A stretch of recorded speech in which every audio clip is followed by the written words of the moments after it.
On this night, Pino will not only face a decision, but his deepest fear. Pino, matagal na kitang pinagmamasdan. She is!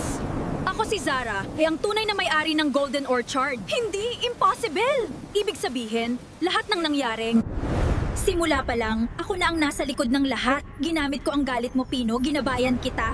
Hanggang sa sirain mo ang sarili mong mundo. Ginamit mo ako? Hindi, pinili mong magpagamit. Pero hindi pa huli, sumama ka sa akin. Kasama ako, magiging tunay kang makapangyarihan. Hindi ka na kailanman mamaliitin. Pino, huwag mong piliin yan. Hindi mo kailangan ng kapangyarihan. Labanan mo yan! Piliin mo kami!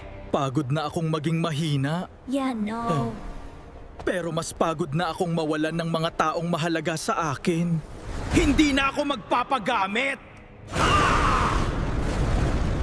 Kung ganoon, mawawala ka rin sa akin sa unang pagkakataon. Hindi na nag-iisa si Pino. Hindi, imposible.